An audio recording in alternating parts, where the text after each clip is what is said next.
Good evening. I'm Jesse Berger, founder and artistic director of Red Bull Theater. Welcome to tonight's Bull session on The Wonder of Women, or Sophonisba, by John Marston.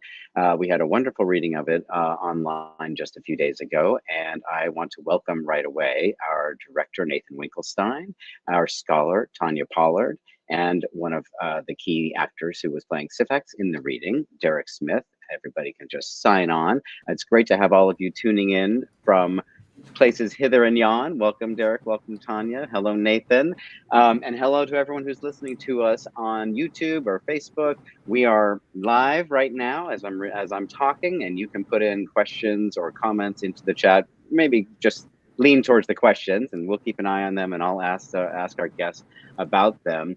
And for those of you who haven't seen the reading but are tuning into the Bull session now, you have one more day to see it live or see it on the recording. That'll be the recorded reading that was recorded Monday night.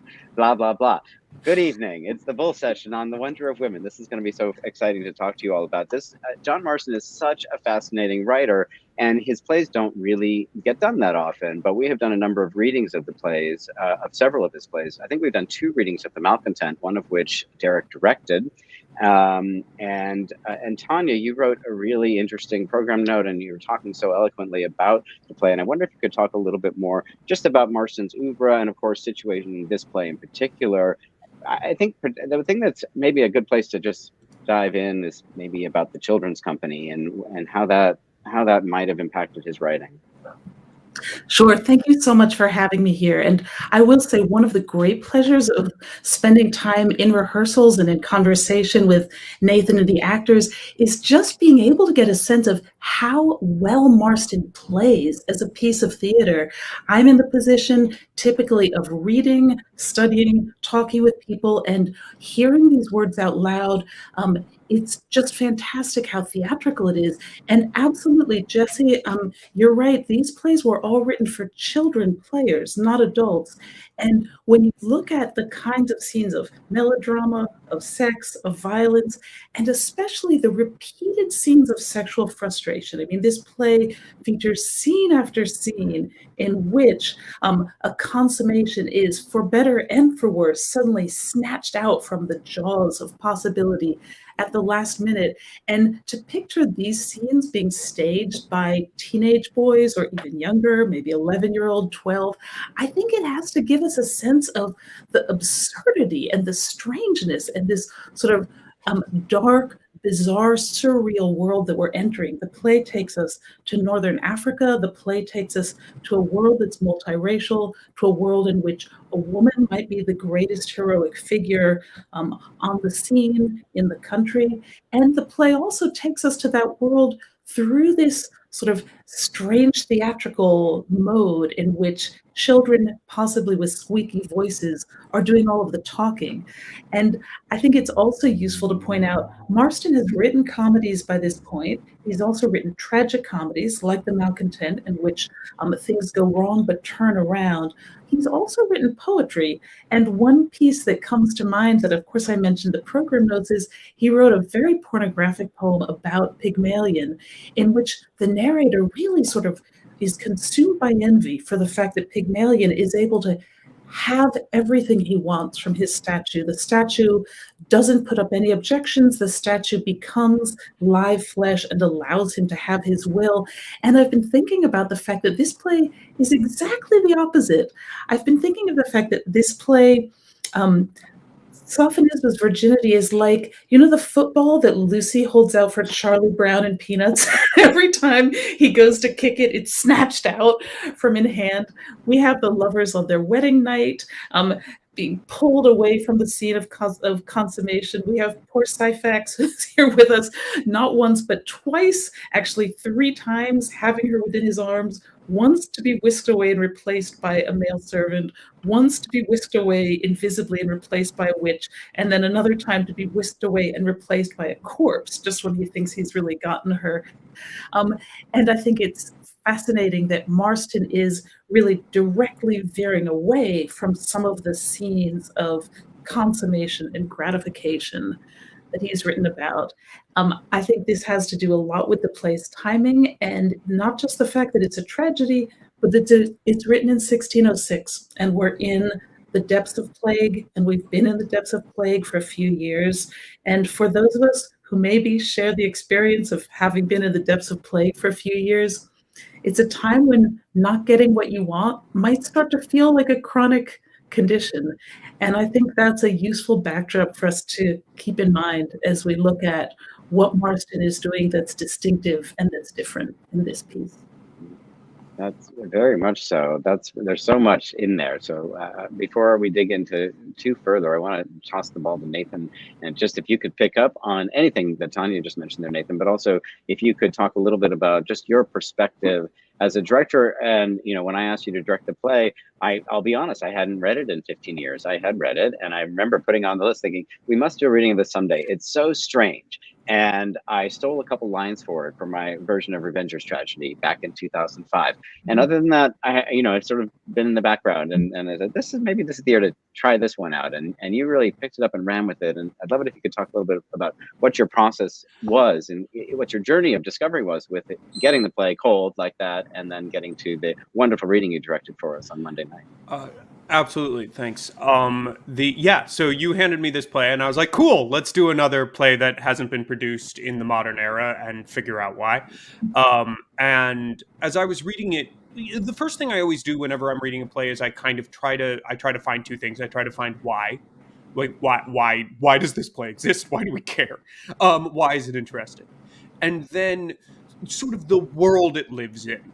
And with this play, it was a little bit confusing. Both questions were confusing because it was sort of described as a history play, but it's definitively not tonally. Tonally, it's not anything close to a history play. It's much closer, frankly, to one of the plays that came out the same year, though vastly superior, the Scottish play.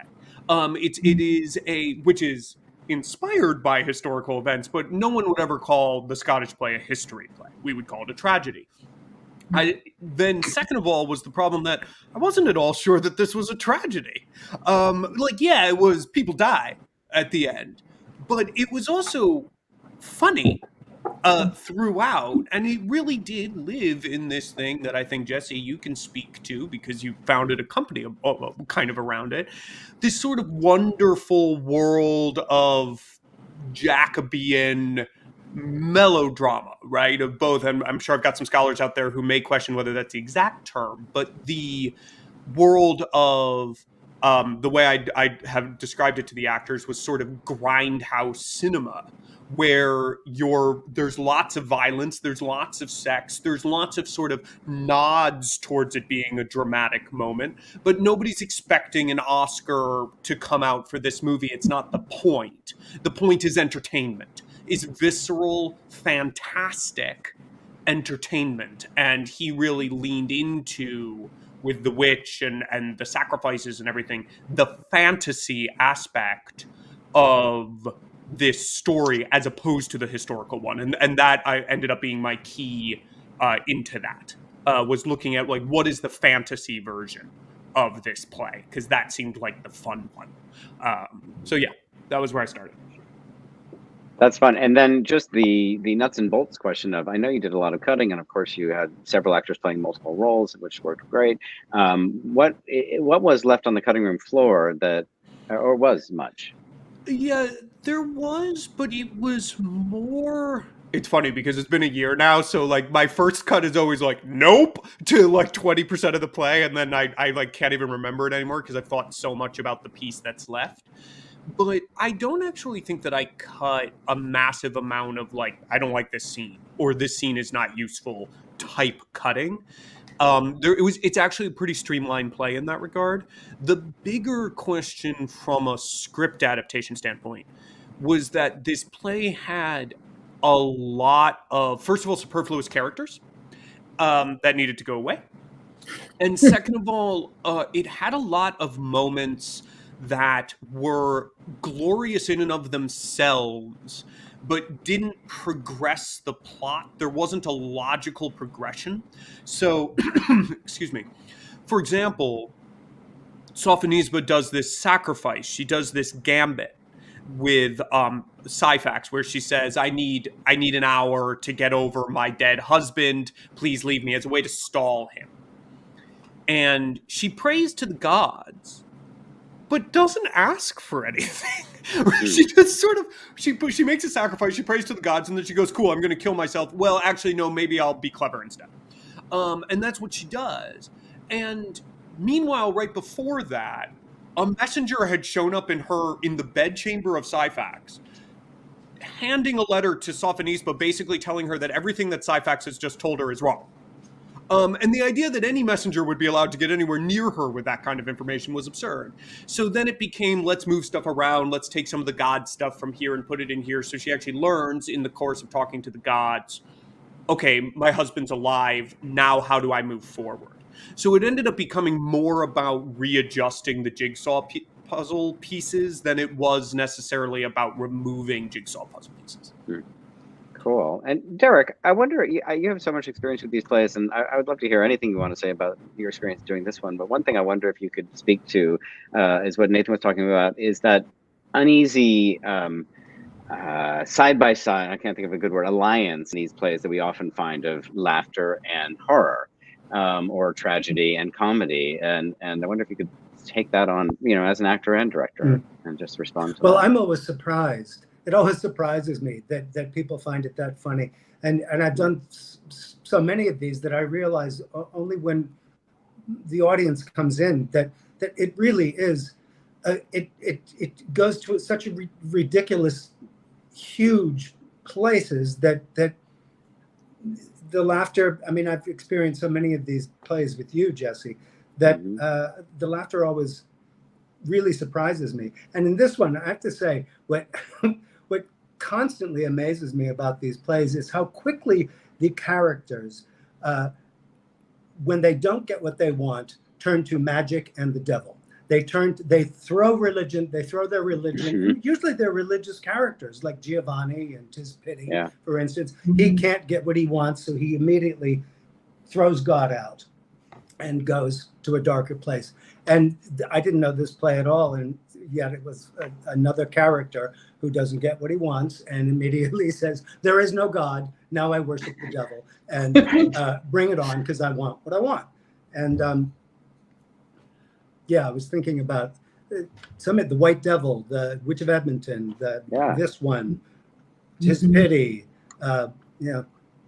They almost always have that. Tanya, I wonder if you could. There's lots of strands. One strand, maybe I'd love you to pull on a little further, is this question of morality and religion, and how it relates to the kind of, the horrible idea that someone should kill themselves for honor. And there's even a question in the chat. Here it is. Yeah, thank you for popping that up. Is it disquieting for a narrative to value a man's honor over a woman's life?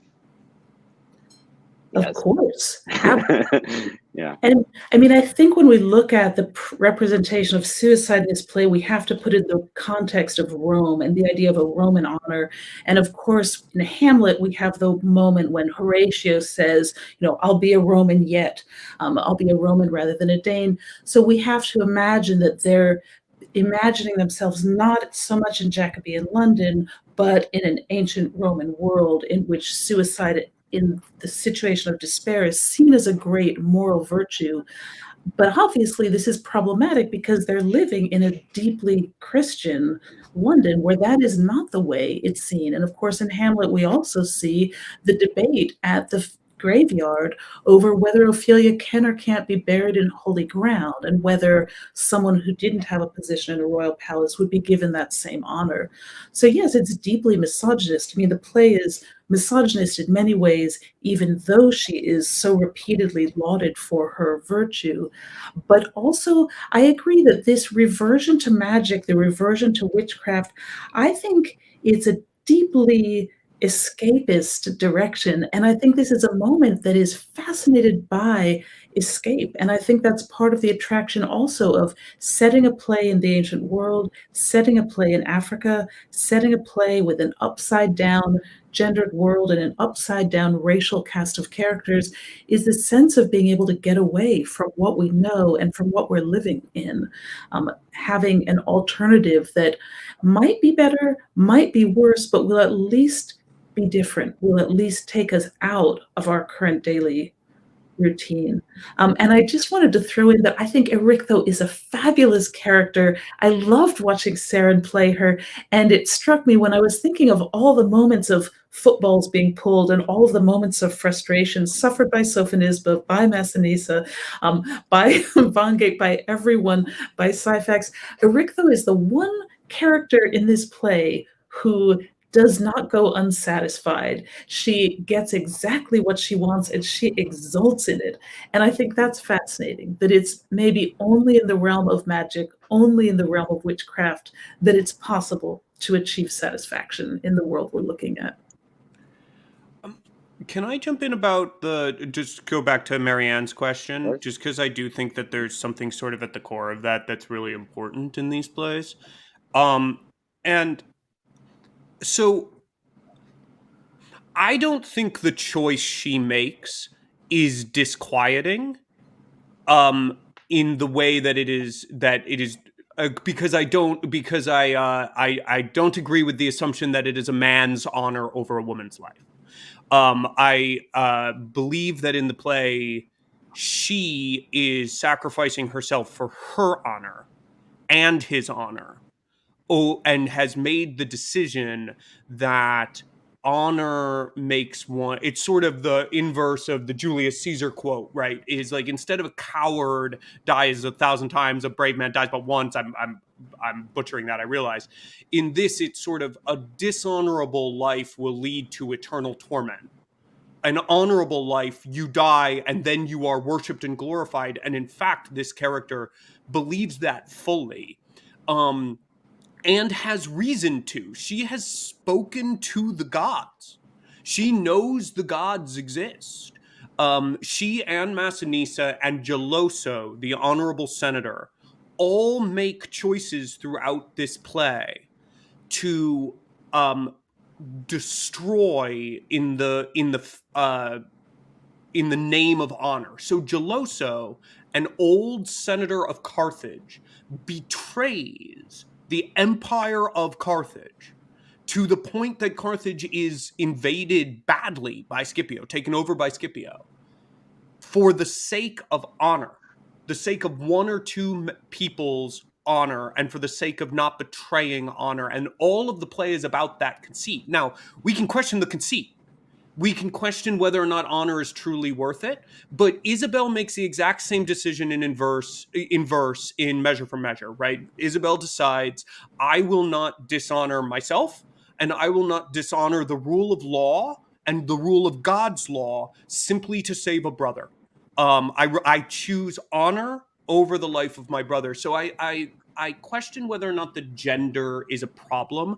In fact, I think you could gender reverse this play. With some language things, I think, which is something that I find very interesting about this play, and I actually really like how Sophonisba and Xanthia sort of undermine some misogynistic comments throughout the play, or at least I saw it that way. Sorry, I've sat a lot with this play. I'm very passionate about it. That's great. But that's great. Yeah, that's wonderful. I wonder, Derek, can you talk a little bit? I mean, this is not to say anything you want, but I'm wondering about the language of it, and maybe because I know you're the actor in the room, and you've had your mouth on these words. You've done a lot of Shakespeare plays. You've done Thomas Middleton. You've done Webster. You've done John Ford. How does Marston feel in your mouth? And also, I'm asking you this also because I know you did direct that reading of the Malcontent as well, so you've had to wrestle with Marston a couple of times. Well, I found this much more straightforward and easy to understand than Malcontent. I thought Malcontent was the language was crazy, didn't you think, Nathan? I mean, I thought I think this is. Yes. I mean, it's muscular and it's gritty and it's ugly but this is pretty straightforward. I thought the language of this play, and I love that about all the Jacobeans. You know what I wanted to say, not to answer Marianne's question, but to speak to it. There's a speech at the end of this play that I never understood, because we only have a few hours to rehearse what we're going to do, and you always have questions about what was that. And at the end of the play, Nathan, I guess when Syphax says to Scipio, "Let me tell you the truth," she hypnotized me. She was so beautiful, and I was so attracted to her that I couldn't help myself. I never understood the tone of that speech, right. Whether how much of that he believed, how much of that. Anyway. Yeah, well, and that. I mean, I think it was one of the moments because, there was rehearsal is basically, okay, what are we saying? And Derek is probably one of the most experienced Jacobean, speakers in the United States. And, but there was lots of work being done in the room to just like understand the what. So when he says Marston is straightforward, he means comparatively. It's still well. This I thought Malcontent was still like the hardest play. Yeah, you're right. I mean, we did the Dutch Courtesan. I think also. I don't remember if Tanya, if you were there. That made the Malcontent seem easy because it has all this Dutch dialect on top of Marston's crazy. So yeah, you're right. This is comparatively. But to speak to the exact speech, if all of y'all remember what this is, so from a pure plot device standpoint, this sets up the tragic ending, right? Syphax gets captured by the Romans, everything's going great, Massinissa is going to go meet Sophonisba, and they're going to go live happily ever after.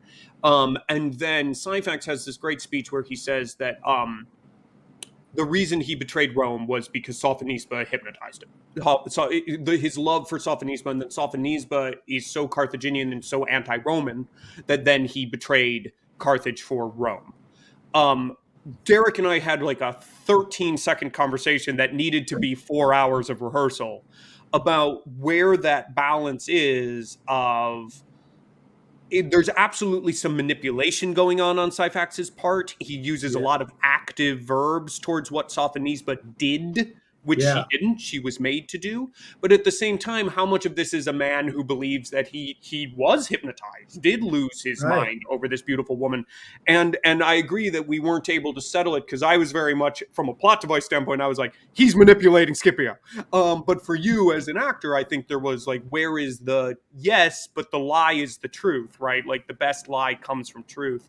And it was one of the many pieces of this. The story you sort of have to tell yourself so you can live with yourself in a way. Right. But I mean, there's that line he says, "Her hymeneal torch burned down my house," which was like, what? I mean, horrible line, memorable. And magnificent line. And it's happening in front of the burning city.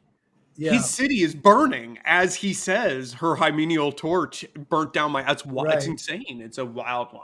Yeah. Yeah, it's almost like we can't answer it all. Well, you can't, but I am interested, Tanya, if there's something in this strand of thinking and the is it Erictho and the witchery and the occult and the spooky kookiness of this play. What is I'll just use the word mysticism going on for Marston? Is it connected? Is it connected to anything? I know you mentioned in your program notes something about Queen Elizabeth and these heroic women, and we're talking about the Witch of Edmonton and Macbeth, and I'm just wondering, is there something in the air in Jacobean London? Well, one thing that comes to mind is that King James, who's just risen to the throne, has published an entire book called Demonology, in which he opines about the nature of witches and protests that they certainly do exist and they're a clear and present danger. And Shakespeare is certainly responding to that when he writes a play for James about James's ancestor Banquo and witches in the midst. And I would say at some level, Marston is jumping on the witch bandwagon because James is still newly on the throne and Macbeth sold and witches are selling. So there's a certain element of timeliness But I think there's also a longer running, I mean, even beyond the timeliness of the newly inaugurated James. And yes, I mentioned in the program notes, of course, the nostalgia for Queen Elizabeth, very ambivalent nostalgia of, okay, we now have this new king. We had a queen on the throne for many, many decades. It took us a long time to get used to it, but we've come to see her as someone who's sort of shepherded this country through some decent triumphs, and we're not sure what this transition is going to look like. I think having a central female protagonist who's defined by her virginity and her honor and chastity and heroism is a clear flashback to Elizabeth. So I think the witches are mingling the transition to King James and the kind of centrality of female power in some eerie ways. That's my off-the-cuff instinct. But it's certainly true that witches are also just a very satisfying Deus Ex Machina plot device, and we get more and more of those as we get further into the 17th century. Shakespeare's plays after this time, because this is around 1606, in 1607, we're going to get Pericles, and there's a lot of very strange magical devices happening there. But then we're going to have Cymbeline, we're going to have Winter's Tale. We're looking at a lot of Deus Ex Machina figures. We're looking at a lot of pagan figures creating resolution, a lot of forms of supernatural force stepping in to relieve humans of responsibility, for better and for worse.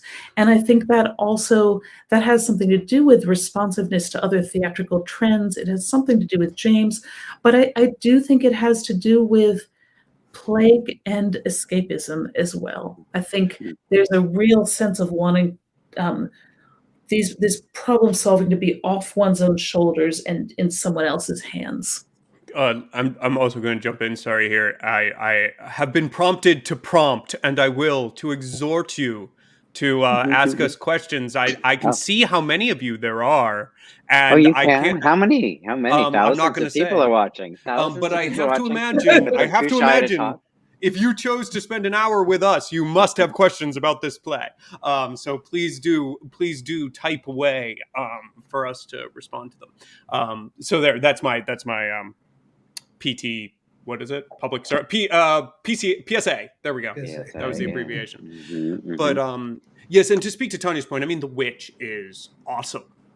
It is totally amazing that whole thing comes out. It feels like it comes out of the blue, and is just this incredible tonal shift in the play. And also, I might get myself in trouble here, but like, it's like disturbing, but also sort of a little bit sexy. And that was one of the things where it was really free. It was really clarifying for me when Tanya talked about how like this guy wrote pornographic poetry, because there are things that exist in that fantasy world that are not things that we want to deal with in reality, but in a fantasy setting might be attractive. The spelling of Sophonisba, right? Like that's taking away agency. That's horrifying. And yet we all fantasize about vampires. And so there, like it all, this sort of taking it into a fantastical space of escapism fantasy, including even in that way, was very interesting to me. Like, and that was why I thought the actress who played that Saren did such a good job of sort of matching both. I'm gross, but I'm also not.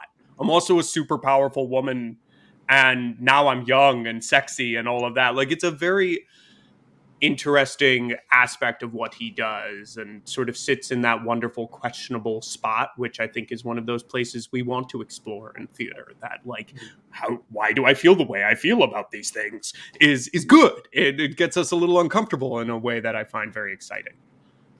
Absolutely agree with you, Nathan. I think it's a really sexy scene because she's having so much fun. I mean, that's what I love about that scene. Erictho bursts forth and she's like, do you seriously think I could give you a love potion? I did this because I've been wanting to sleep with you for decades. I finally got you in my arms and I feel great. I feel younger. I feel lithe. I feel nimble. And it's just such a fantastic scene because, again, it is the one scene in the play where someone gets what they want. And she's so funny about it. This scene also reminds me of Middleton's The Witch, where a witch is also trying to get a mortal who she thinks is good looking. He comes to her for a love potion. She's like, please just sleep with me. Please sleep with me. I've had my eyes on you for a long time. Doesn't work out quite as well. That's later. That's probably between, we don't have a clear date, 1613 to 1619 or something, but that play is probably, I'm thinking looking back at Sophonisba, because witches are unbound by the conventions of morality. They don't need to preserve their chastity. So that's a place where the playwright and the actor can really indulge and have fun. Not that there aren't women in these plays who also express their lust, and Sophonisba herself does at the start of this play. She's very clear. I want this now. Why on earth should women have to stand back and pretend to fear that which we crave?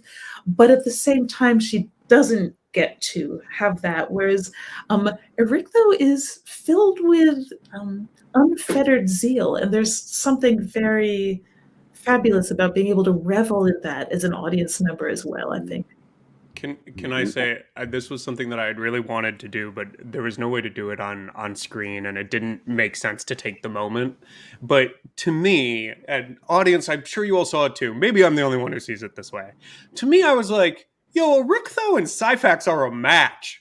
Like they are, and like there was that piece of me that really wanted. There's that moment where like she reveals that she's young again and attractive, and he's got his sword out, and like he moves to her, and then she disappears. And I think that if I were to ever stage it, that would definitely be a moment where like the motivations of Syphax's draw to her after she has revealed what she is now, I think would not necessarily be fully antagonistic. Like there is, and his language is so romantic with her. Yeah, it's the most romantic he is in the entire. But when he's describing her hideousness, it's glorious. You know. Yeah, he's attracted to that. You're right. He like the way he describes that. To the fact that he's able to think about her that much in that detail is so fascinating. I mean, I know he's invoking her, but still, it's luscious. It's the most luscious language he has in the whole play, really. And in the moment where you see Sophonisba come to your arms, you take the moment to praise Erictho, right? Like right as you're about to sleep with this woman, you're like, oh, Erictho, right? Like as you, it's almost like you fantasize sleeping with Erictho while sleeping with Sophonisba, who's actually Erictho. It's all a little odd. Yeah. Is this enough conversation about that? Has this made us uncomfortable, Jesse? But no, this is fascinating. Owen. But it's the context of other bed tricks on stage, because the bed trick is happening at this time. I mean, Measure for Measure, All's Well That Ends Well, those are probably around 1604, 1605, very close in time to this. And in those plays, we see that the person who gets swapped in the bed trick is the person you're going to end up with. You don't think it's what you want, but it is. It's along the lines of, you might not get what you want, but you might just get what you need. You're going to get this figure. So in a way, if you follow the logic of the bed trick, maybe this is his Mariana. Maybe this is his rightful, his rightful partner. And Vang gets what he wants for just a minute. For just a minute, he gets to lie in his bed. Yeah, the previous bed trick also seems to work out. He seems not unhappy to wake up where he wakes up. So, yes. It's so disappointing that we don't get a real moment of passionate embrace between Syphax and Vang. Although you could stage that. I think we do. You're right, actually. There's not a lot of language there, but you have space. Yeah, I think I think it's in the dark, right? He can't see who this body is. So how exactly does he find out why this body is different from another body, right? Like, I think it's very clear that Derek and I talked about it, about how, like, I think he is on top of Vang and does not leave even as he stabs down, right? Like, even as there is a penetration that happens in that moment between those two. It's very Jacobean. It's so great. It reminds me in some ways of Duchess of Malfi too, and I don't remember what year that was written, but a little bit later, right? 1611, I think. Yeah. I wonder if Nathan or anyone, if you could speak a little more to Sophonisba herself and her agency and her journey through the play. Cara was going to join us, but she couldn't, and she did such a wonderful job. But she seemed like a really interesting. It seemed like she was a willful participant in some of the in the play in a way that the title of the play sets us up to think. That she's acted upon more than, but she acts a lot and she manipulates a lot. It's a great way to put it. She actually, even the very first scene so it is in the prologue, it is described even in this marriage of state that she makes her choice and actually chooses the weaker of the two kings. In the next scene, she's supposed to be a wilting wallflower waiting to lose her virginity, and she rails against that because, nope, she's waiting for her boy to get in the room and she's going to jump him. In the next scene, she's fighting the entire Carthaginian Senate, and they ask her what she will do, and she chooses, again, honor, loyalty to country, things like that. She chooses to follow their decree. It is very unclear what would have happened if she didn't. And then she continues with Syphax, it's active manipulation, and it ends with her choosing to kill herself to preserve both her own honor and Massanisa's. I agree with you. She's one of the most proactive heroes of a Jacobean melodrama that we have, in my personal opinion. And we have questions. Questions are coming. They're coming. There's one that maybe ties in here. Could the play be seen as feminist instead of misogynistic? Because the wonder of women, or wonder from, is her courage, her choice of love over the villain's lust? Absolutely. I mean, when I threw in the line about misogyny, and I appreciate Nathan's principled disagreement, I was really thinking about the fact that I hate the fact that she has to die, that she can't get what she wants. I hate the fact that she has to be reined in the same way that Duchess of Malfi, who I think Jesse is absolutely right to bring in as an excellent parallel, and maybe looking backwards to this play in when Webster writes that.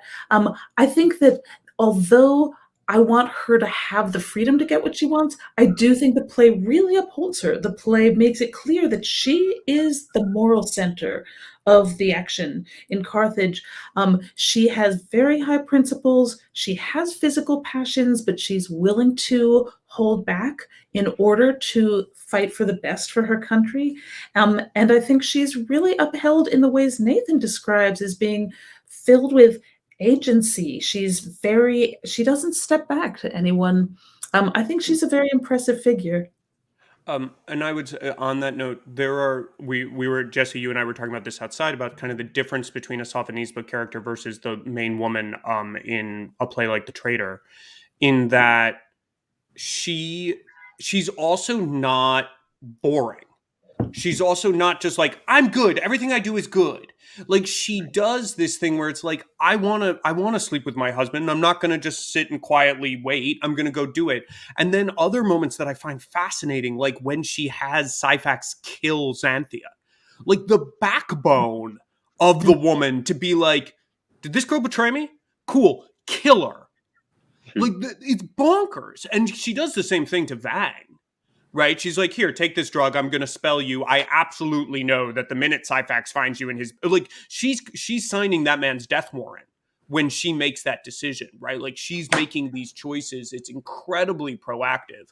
And it's tough. She's a tough cookie. She's not like she would be a warrior. She says it, I think. She says, I've never wished that I wasn't a woman until now because I wish I could go fight. And she would have been amazing if she were if she were allowed to fight. She would have been great. So yeah, I would say also that there is a difference between the scope for female roles in the children's company and in the adult male company in many ways. And I know our audience, any audience that's turning up for a conversation about Marston, is familiar enough with this period to know that, of course, all the female roles are played by boys. But when we're looking at a production by an adult male company, the boys are the apprentice, and the male roles are being played by actual company members who are shareholders, who get billing, who are familiar, who are stars. We have Richard Burbage, we have Henry Condell, we have names that people know and are rooting for and looking for. The boy actors absolutely build some fame, and by the time we get to Duchess of Malfi, we have a boy like Richard Robinson who becomes a name and eventually becomes a member of the King's Men in his own right.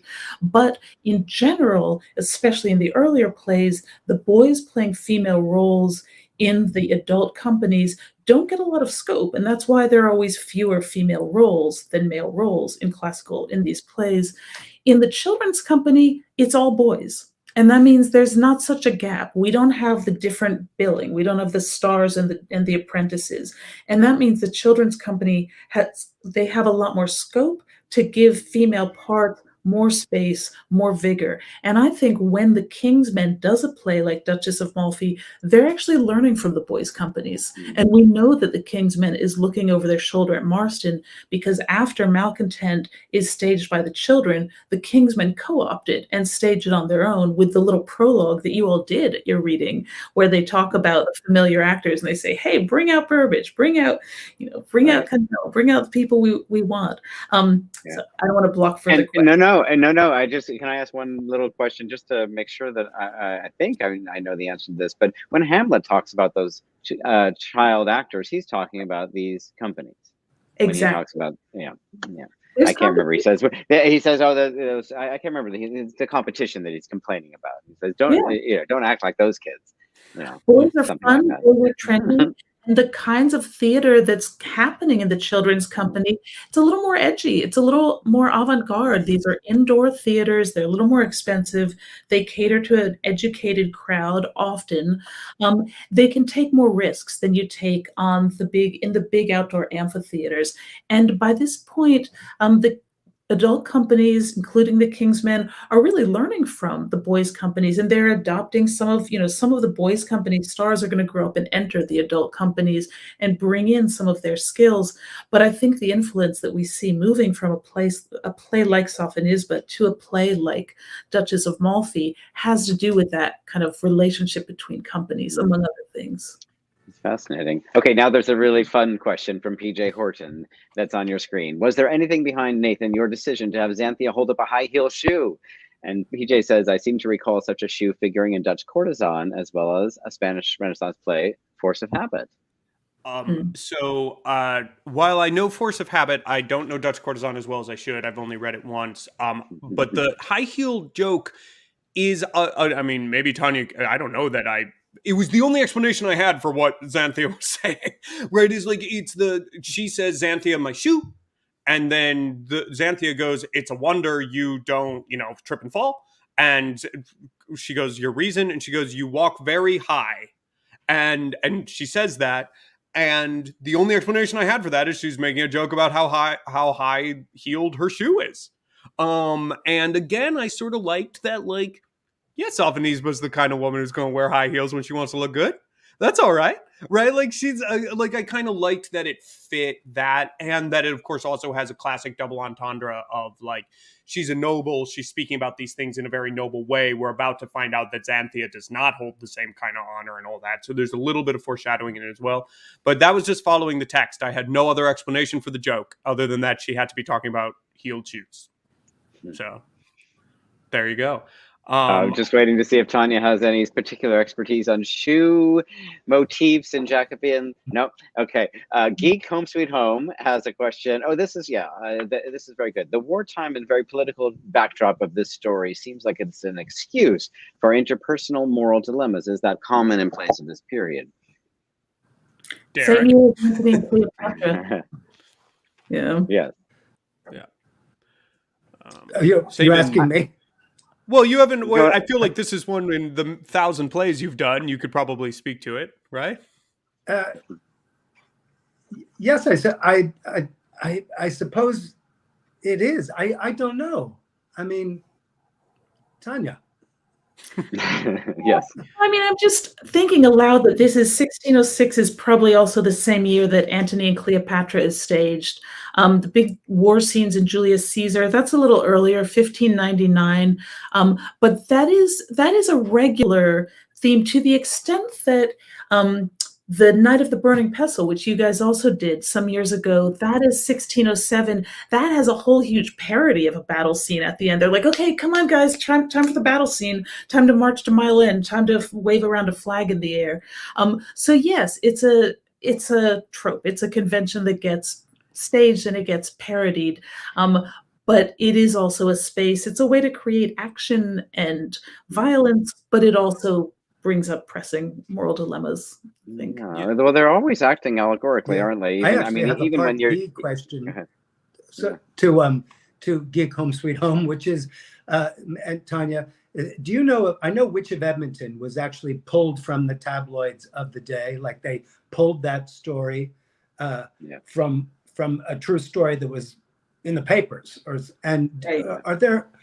that true for other plays of this genre? Arden of Faversham. You guys did Arden of Faversham recently. That's a real true crime story. There's actually a piece in London Review of Books just a few weeks ago on true crime stories on the Elizabethan and Jacobean stage. It's good. Charles Nicholl. I enjoyed it.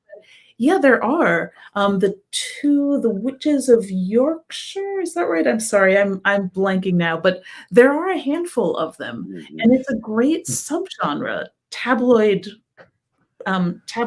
tragedies, basically. And even plays like Sophonisba, right? Like Sophonisba and Massinissa sort of have a Troilus and Cressida thing, right? Like their fiction, their myth is known, I believe. I believe he's writing on a known myth. Yep. Here, he's not pulling this from nowhere. It's not even a myth. It's actual history. It's written about in Livy, Polybius. Petrarch writes about it. There's a bunch of earlier plays on this theme. I mean, on these characters. So yes, Marston is taking a lot of liberties. He's reshaping the story and telescoping the timeline, but they stand on actual documented historical precedent, like Antony and Cleopatra again. Right, which is different from the hot off the presses plays. I mean, I think Dekker was the great writer of the hot off the presses plays, if I'm not mistaken. But it's true, I keep looking at what Geek Home Sweet Home wrote about the excuse for interpersonal moral dilemmas. In a way, that's sort of like it's so common in plays of this period, because almost any play, the dressing of the plot is almost secondary to the interpersonal moral dilemmas, because that's what we're really most interested in as people. Even when we get into Antony and Cleopatra, I think, well, yes, we're all interested in that story and that mythos, but it's really about how the characters, how those people are behaving with each other, that matter to us dramatically. And if it still resonates today, it's because it was about the interpersonal moral dilemmas, not about the specific politics of the time. Yeah, seems much truer for Shakespeare than for the Jacobeans. You mean that they resonate still? Well, they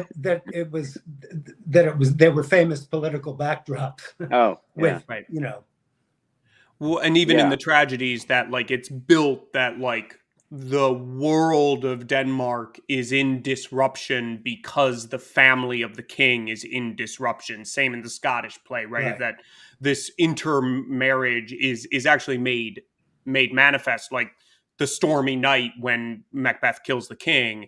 He's literally drawing the comparison of when the nature of things is disrupted. The nature of things is disrupted at both personal and large level. But I would argue it goes far beyond the play of this period. I would argue that almost any play you watch set to the backdrop of major world events is using the major world event as a way to make us look at how human beings respond to stress and trauma, right? Respond to turbulence. Drama is the Greek word for turbulence.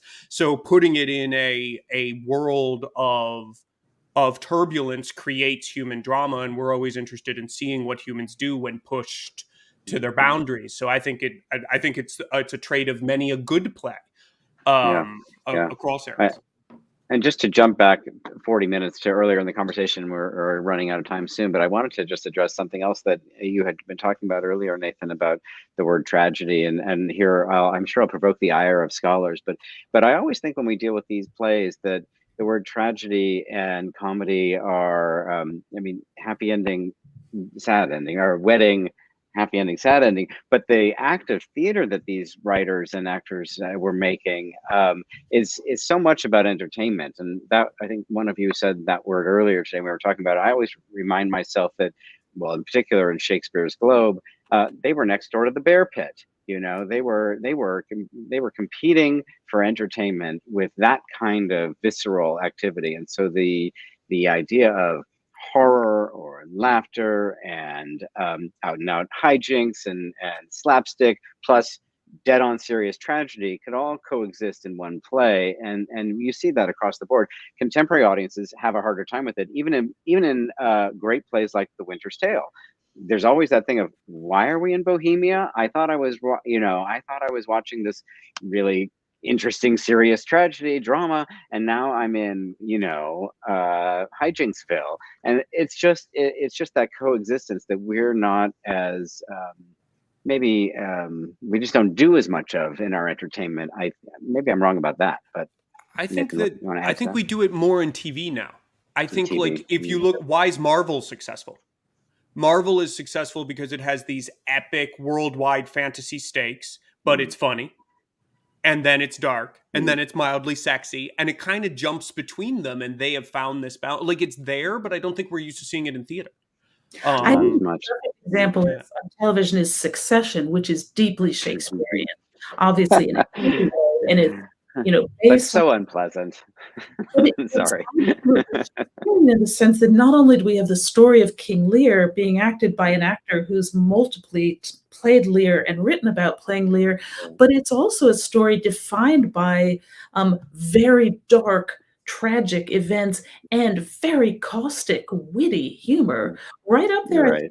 The kind of Jacobean wit that we see in dark plays.